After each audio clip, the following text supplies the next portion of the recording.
खुलुमबाय स्टुडिअ दं आं राकेश रामसियारि बे समाव प्रमद बर'नि गोख्रों फिनजाथाय बिथां बिटिसिनि बारग'थिप हाग्रामा महिलारिनि सायाव बिथाङा बुंथिदों जे बे समाव हाग्रामा महिलारिया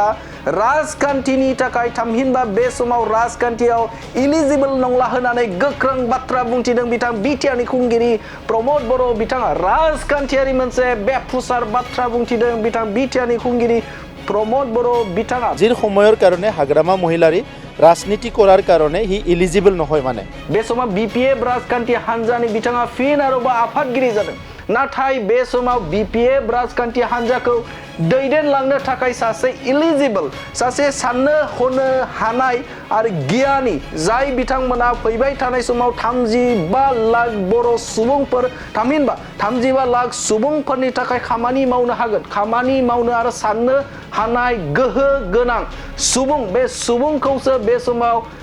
दैदेननो होनांगौ अब्लासो बिपिएफ राजखान्थि हान्जाया बे समाव सोलिगोन नाथाय बे समाव हाग्रामा महिलारि बायदि जाय बिथाङा राजखान्थिनि थाखाय बे समाव इलिजिबल नंला मानोना बे समाव बिथांनि जे मेल मिटिं खालामनाय गुबुन समाव बिथाङा कमेडि बाथ्रा बुङो गुबुन समाव बाथ्रा बुङो नाथाय बे समाव मिनियोसो गुबुन सुबुंफोरा मिनियोसो जायनि थाखायनो बे समाव बिथांनि बाथ्रा बुंनायखौ रावबो गनाया बे समाव बिथांखौ रावबो फोथायला आरो गनायला बिथां प्रमद बर'आ गोख्रों बाथ्रा बुंथिदों जे बे समाव बिथांखौ कमेडि बायदिसो लाबो आरो बिथांखौ रावबो गनायला आरो बे समाव बिथांनि बाथ्राखौ रावबो लाला होननानै बाथ्रा बुंथिदों बिथां बिटिआरनि गाहाय मावफुं सोद्रोमा प्रमद बर' बिथाङा आरो बिथाङा बुंथिदों जे बे समाव राजखान्थिनि थाखाय बिथाङा इलिजिबल नंला होननानै बाथ्रा बुंदों जय्ग नंला होननानै बाथ्रा बुंथिदों बिथां बिटिआरनि खुंगिरि प्रमद बर' बिथाङा आरो बिथां बायदि बा गुबुन सासे दैदेनगिरि जाय दैदेनगिरिया बिटिसिनि थाखाय साननो हायो मोजां साननो हायो आरो मोजां आफादखौ बा थामहिनबा राजखान्थि आफादखौ दैदेनलांनो हायो मोजां मोनसे पलिसि खालामनानै रायजो राजाफोरनि थाखाय मोजां सानो दा बेफोरबायदि दैदेनगिरियासो बे समाव इलिजिबल जागोन होननानै बाथ्रा बुंथिदों बिथां बिटिआरनि गाहाय मावफुं सोद्रोमा प्रमद बर' बिथाङा কোনখন স্কুলত বা পঢ়ি আছিলে হাগ্ৰামা মহিলাৰী ডাঙৰীয়াই কোনখন কিতাপত পঢ়াইছিলে যে চৰকাৰো বিক্ৰী কৰিব পাৰে ডিপাৰ্টমেণ্টো বিক্ৰী কৰিব পাৰে মইতো সেইটো দেখা নাই আৰু বজাৰটো আপোনালোকে দেখিছে নেকি ডিপাৰ্টমেণ্ট বিক্ৰী কৰা বজাৰ ক'ত বিক্ৰী কৰে এইটো 17 বছৰ বিটিআৰ অঞ্চলৰ ৰাইজক ঠগাই খালে সেই সম্প্ৰদায়ৰ হত্যা হিংসা জাতিগত গোষ্ঠীগত সংঘৰ্ষ মানুহ মৰা মৰি বিটিআৰ অঞ্চলত বড়ো অবড়ো ইমান বেয়া পৰিৱেশ আছিলে এই 4টা বছৰত সম্পূৰ্ণ উল্টা হৈ গ'ল গতিকে আজিৰ সময়ৰ কাৰণে হাগ্ৰামা মহিলাৰী ৰাজনীতি কৰাৰ কাৰণে হি ইলিজিবল নহয় মানে আজিৰ সময়ত হাগ্ৰামা মহিলাৰী ডাঙৰীয়াই যিহেতু ভয় ভাবুকি মানে বিভিন্ন পন্থাৰে ৰাজনীতি কৰিছিলে এই পৰিৱেশবিলাক যেহেতু নাই আজিৰ পৰিৱেশত হাগ্ৰামা মহিলাৰী আৰু ৰাজনীতিৰ কাৰণে ইলিজিবল নহয় ইয়াত কোনবা সুস্থ চিন্তা কৰা ভাল মানুহ ভাল চিন্তা কৰা উন্নয়নৰ কথা যিয়ে চিন্তা কৰে জাতি জনগোষ্ঠীৰ উন্নয়নৰ কথা যিবিলাকে চিন্তা কৰে সেইবিলাক ৰাজনীতি কৰাহে পৰিৱেশ গতিকে হাগ্ৰামা মহিলাৰী একবাৰে প্ৰেসিডেন্ট লোক বা 10 বাৰে লোক ইয়াৰ লগত কোনো আমাৰ ক'ব লগা নাই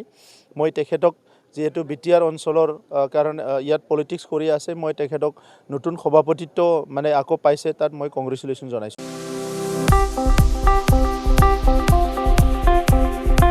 गोजोनथाव खौरां क'क्राझार सहरनि खोदोमथलायाव थानाय physiotherapy clinic and rehabilitation सेन्टारा struck बेरामजों भुगिनांनाय सुबुंफोरनि थाखाय मोनसे गोजोनथाव खौरां लाना फैदों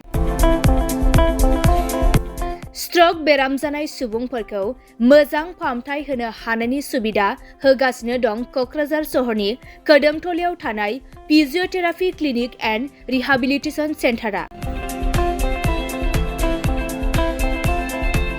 क'क्राझार सहरनि साखाथिनि खोदोमथलायाव थानाय जावा श'रुमजों नांजाबनाय फिजियोथेरापि क्लिनिक एन्ड रिहाबिलिटेशन सेन्टारा रोंगौथि गोनां कनसालटेन्ट फिजियोथेरापि डक्टर शीला बसुमतारीनि सार्भिस होनायाव stroke sports injury spondylitis sciatica pain joint pain strain and sprain frozen shoulder postural correction paediatric PT after surgery multiple sclerosis post lung infection, Parkinson's disease,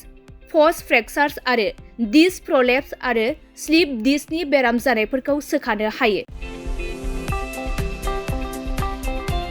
आरो बे फिजियोथेरापि clinic and rehabilitation सेन्टारा Kokrajhar सहरनि गेजेरावनो बेरामिनि न'आव थांनानैबो सार्भिस होनो हानायनि सुबिदाखौबो होगासिनो दं।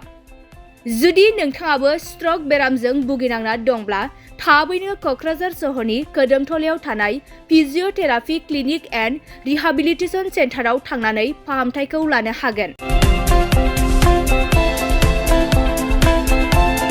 लोगोसे नोंथाङा आबुङै मिथिनो थाखाय 6000159769 एबा